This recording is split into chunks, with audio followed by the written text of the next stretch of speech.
क्या कोई चीज अनंत हो सकती है? क्या कोई चीज ऐसी हो सकती है जिसका अंत ना हो? हम मनुष्य ब्रह्मांड के बारे में जानने के लिए हमेशा से उत्सुक रहे हैं, लेकिन अब तक हम इसके बारे में केवल 1% या उससे भी कम ही जान पाए होंगे। ब्रह्मांड का 1% से कम हिस्सा तो हम देख ही पाते हैं, और उसमें भी हम बहुत कम जानते हैं।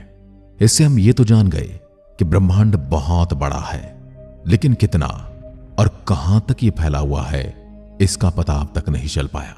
लेकिन क्या आप ये जानते हैं कि ब्रह्मांड हमेशा से इतना विशाल नहीं था, ये इतना फैला हुआ नहीं था। ये सब तो आज से 14 अरब साल पहले बिग बैंग के साथ शुरू हुआ था, और तब से अब तक ये कभी न खत्म होने वाले एक गुब्बारे की तरह फूलता जा रहा है, यानी कि फैलता जा रहा है।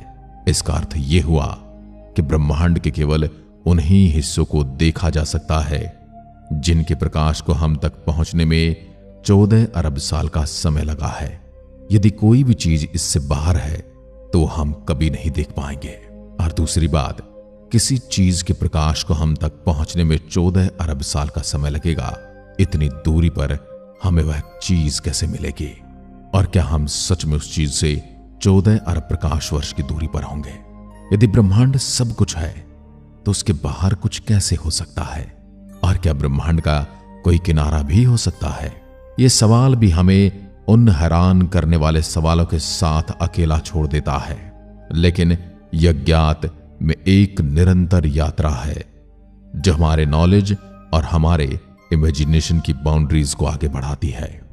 जितनी हम कल्पनाएं करते जाते हैं उतने ही हम अपनी कल्पनाओं में उलझते चले जाते हैं।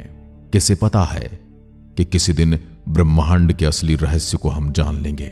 हम केवल अभी ब्रह्मांड के एक छोटे से हिस्से को ही देख सकते हैं जिसे हमने अब तक ऑब्जर्व किया है, क्योंकि प्रकाश को ट्रेवल करने में समय लगता है। लेकिन क्या होगा अगर ब्रह्मांड का अंत ही नहीं होगा? और क्या होगा यदि ब्रह्मांड का अंत मिल भी जाता है? क्या एक ब्रह्मांड के बाद दूसरा ब्रह्मांड होता है, या फिर एक ही ब्रह्मांड है? जिस प्रकार हमारा सूर्यमंडल है, उसके बाहर भी और बहुत सारे ऐसे तारामंडल हैं जो अपने अपने सूर्य के चारों ओर चक्कर लगाते हैं। क्या जिस प्रकार हमारी गैलेक्सी के जैसी और भी बहुत सारी गैलेक्सीज हैं, वैसे ही हमारे ब्रह्मांड के जैसा भी कोई ब्रह्मांड होगा? और यदि होगा तो क्या वह इससे विशाल होगा या इससे छोटा होगा? या वह हमारे ब्रह्मांड के अंदर ही होगा या हमारा ब्रह्मांड उसके अंदर होगा? और यदि हमारे ब्रह्मांड का जन्म 14 अरब साल पहले हुआ है तो क्या उसका जन्म भी उसी समय हुआ होगा, या वो हमसे पहले का ब्रह्मांड है? यह बिग बैंग थ्योरी एक ऐसी थ्योरी है जो हर एक नए ब्रह्मांड के साथ जन्म लेती है और फिर एक बार फिर से बिग बैंग होता है। यह ठीक एक चींटी और एक संतरे जैसा होगा। एक चींटी संतरे का पूरा चक्कर लगाकर वापस उसी जगह पर पहुंच जाती है जहां से वो चली थी। यदि आप समुद्र से यात्रा करेंगे तो आप पृथ्वी के उसी हिस्से पर वापस लौट जाएंगे जहां से आपने अपनी यात्रा शुरू की थी। आप किसी स्टेडियम के बाहर जब चक्कर लगाते हैं तो जहां से आपकी यात्रा शुरू होती है वहीं पर आकर खत्म भी हो जाती है। और इस प्रकार हम कितने भी चक्कर लगाते रहें, उस चीज का अंत नहीं आता है। क्योंकि यदि हम किसी फल की शेप को देखें, संतरे के छिलके को देखें, तो उसका कोई अंत स्पष्ट है ही नहीं, उसकी कोई बाउंड्री ही नहीं है। हां, हम उससे बाहर से देखकर जरूर कह सकते हैं कि पूरे संतरे की बाउंड्री यहां तक है। लेकिन यदि हम चींटी के समान छोटे हैं तो हम कभी उसका किनारा नहीं ढूंढ पाएंगे। ब्रह्मांड भी कुछ ऐसा ही हो सकता है, एक ऐसा स्थान जो अपने आप में वापस मुड़ जाता है, जिसे समझ ले कि हमारा दिमाग स्ट्रगल करता है। इस सिनारियो में कोई बॉर्डर नहीं होगा। हम पूरी 3D दुनिया संतरे के छिलके की तरह होगी, और अगर आप कभी समय तक एक स्ट्रेट लाइन में उड़ते हैं तो आप वापस वहीं पर पहुंच सकते हैं जहां से आपने शुरुआत की थी। पृथ्वी पर हम चीजों को क्षितिज के पार गायब होते हुए देख सकते हैं, जो हमें ग्रह के आकार को मापने में मदद करता है।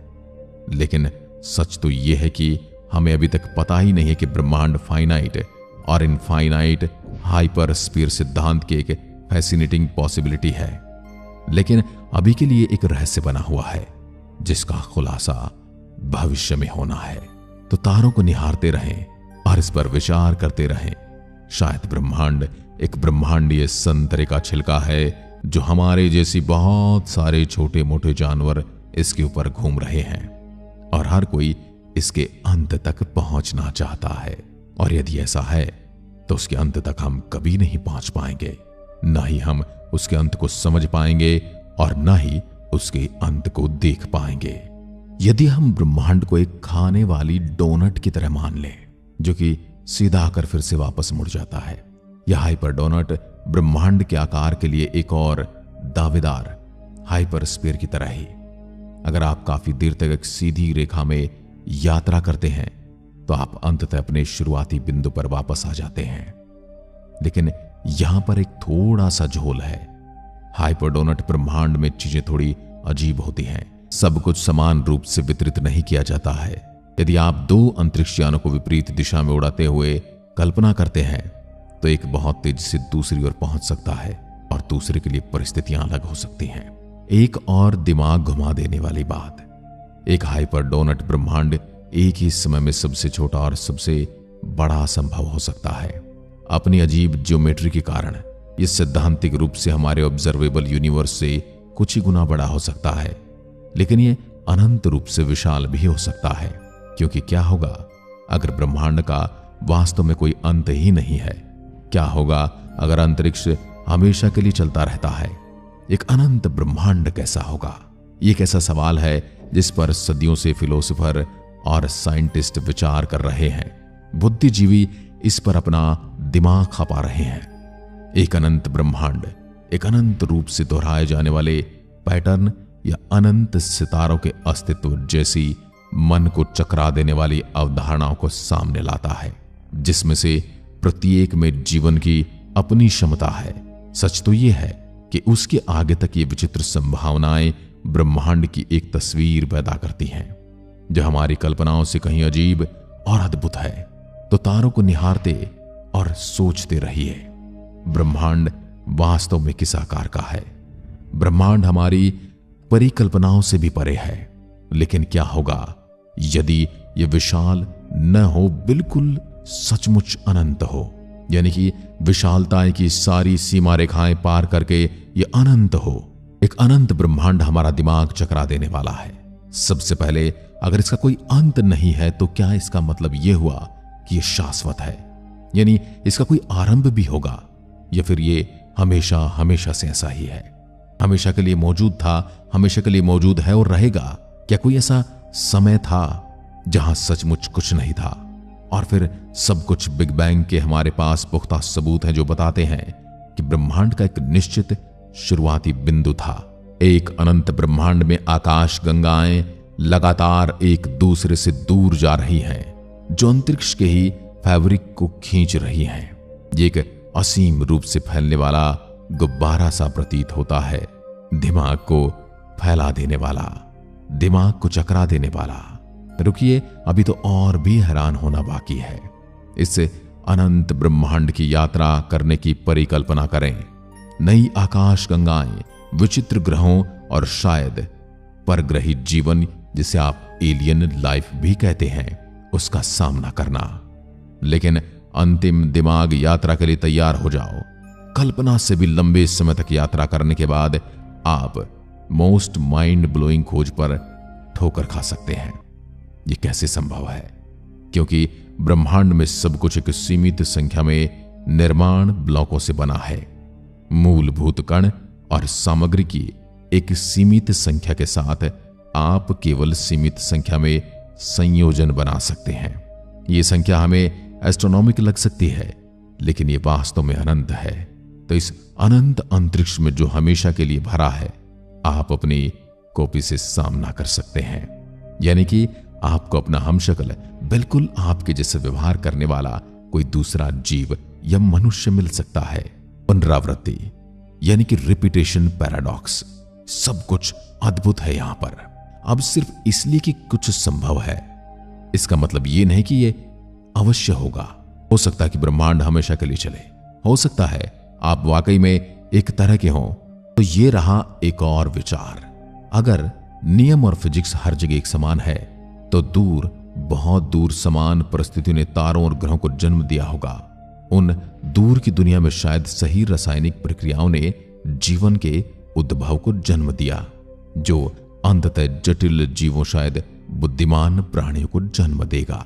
ब्रह्मांड की विशालता का मतलब कि अगर कुछ एक बार हुआ पृथ्वी पर जीवन की तरह, तो संभव कि ये कहीं और फिर से होने की संभावना शून्य नहीं हो सकती। ये एक दिमाग को झकझोर देने वाली संभावना है, जो हमें जवाबों से ज्यादा सवालों के साथ छोड़ देती है। ब्रह्मांड अनंत संभावनाओं का स्थान है, शायद अनंत दोहराव भी है। यानी कि ब्रह्मांड अपने आप को बदलता रहता है। जैसे एक जीव दूसरे जीव को जन्म देता है और अपनी प्रॉपर्टी, अपना सब कुछ उसे सौंप देता है, वैसे ही शायद ब्रह्मांड भी करता है। जैसे जैसे हम ब्रह्मांड का पता लगाना जारी रखते हैं, एक बात निश्चित है, यह यात्रा आश्चर्यों से भरी है, अद्भुत नजारों से भरी है। हैरान कर देने वाले दृश्य देखे जा रहे हैं और ऐसी खोजों की इसमें क्षमता है जो इस भव्य अनंत अस्तित्व में हमारे स्थान को हमेशा के लिए रीडिफाइन करेगी। ब्रह्मांड की विशालता आपके सर को घुमाने के लिए काफी है, लेकिन क्या होगा अगर ये सिर्फ विशाल ना हो, बल्कि सचमुच अनंत हो। हमने कुछ दिमाग को झकझोर देने वाली संभावनाओं को खोजा और ये इसका आखिरी पड़ाव है। ब्रह्मांड इतना विशाल है, अकल्पनीय दूरियों की यात्रा करने के बाद भी दूसरी पृथ्वी या किसी और आपको ढूंढने की गारंटी नहीं होगी। यानी कि जरूरी नहीं कि आप कहीं जीवन ढूंढ पाए। एक अनंत ब्रह्मांड में कणों का हर संभव संयोजन, हर तत्व, हर अणु, हर जीवित चीज सैद्धांतिक रूप से कहीं न कहीं मौजूद हो सकती है। ये सिर्फ पॉसिबिलिटीज हैं, सिद्ध तथ्य नहीं। विज्ञान की सीमाएं जहां घुटने टेक देती हैं और प्रतीक्षा करने लगती हैं एक ऐसे नए आविष्कार का जो इस गुत्थियों को सुलझा सके। दुर्भाग्य से हमारी वर्तमान तकनीक के साथ इन अनंत ब्रह्मांड परिदृश्यों का परीक्षण नहीं किया जा सकता। हम ब्रह्मांड कितना विशाल है नहीं जान सकते, ब्रह्मांड किस प्रकार काम करता है ये भी नहीं जानते, और ब्रह्मांड में हमारे जैसी कितनी पृथ्वियां हैं ये भी हम नहीं जानते। और क्या जीवन जीने के लिए हमारी पृथ्वी के जैसी ही परिस्थितियां होनी जरूरी हैं, ये भी हम नहीं जानते, क्योंकि जीवन पनपने के लिए बहुत सारे वातावरण अनुकूल हो सकते हैं और उसी वातावरण के अनुसार जीवन भी उसी तरह का हो सकता है। और न तो हम इतना गहरा देख सकते हैं और न जान सकते हैं। निश्चित रूप से हो सकता है भविष्य में हम कभी जान पाए या न जान पाए। तो अभी के लिए तो ब्रह्मांड अनंत है या बहुत ज्यादा बड़ा है, यह विज्ञान के सामने एक प्रश्न है। परंतु आप क्या मानते हैं, ब्रह्मांड अनंत है या बहुत बड़ा? कमेंट में लिखकर जरूर बताइएगा। जय हिंद, जय भारत।